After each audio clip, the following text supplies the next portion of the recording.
I moved here from New York, but now I live in Port St. Joe. Thank you. Everything in New York, everything in Port St. Joe is so mellow and laid back. The people are polite. Even the signs are polite. My neighbor has a sign in her driveway. It's like, please try not to park here. Thank you, y'all.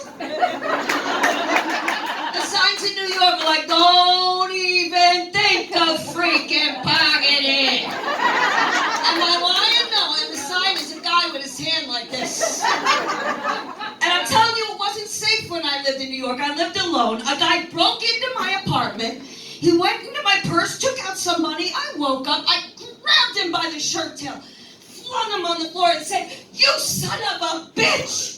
Are you single? Time's hard, sister. It was the 90s, and I was so paranoid about diseases. I mean, I grew up in the 70s where it was like, stay alive, stay alive. What's your name, Bob? Let's fuck. In the 90s, even the men in my fantasies wore condoms. Tom Cruise, can you put this on? Oh my God. I wanted to be in a relationship so bad when I was single, I checked out all the women's magazines. Cosmo, New Woman, Reader's Digest. And this is what I found out. This is a true fact. Dust is 90% human skin. I stopped dusting. I figured in a year I'd have enough for a husband. The neighborhood collecting for the genitals. Excuse me, you got any dust? I'm building a van here. Fortunately for me, I live in a black neighborhood, so they... No.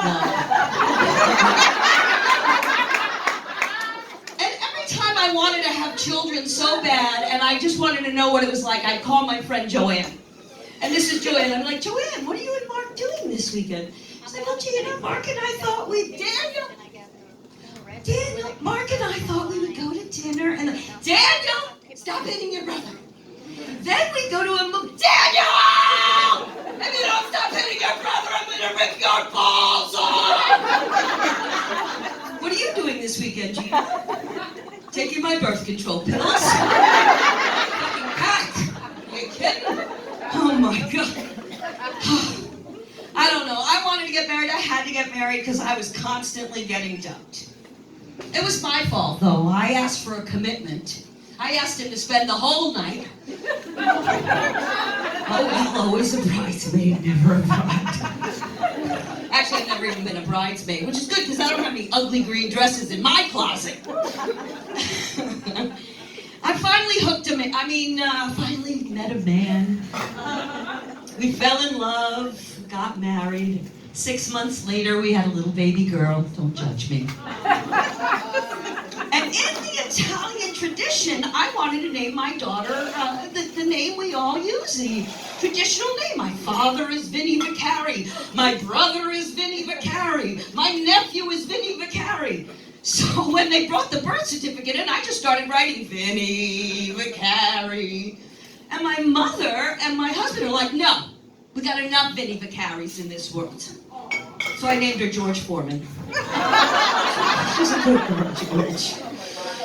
Before I got married, I never lived with a man. I was one of those rare people who didn't live with a man. And I didn't know that you pick up the characteristics of the person you're living with. So when we first got married, I'd be walking down the street like, oh, that's how John walks. Or I'd laugh. Oh, that's how John laughs. Now I get up in the morning and go, he's a pig, but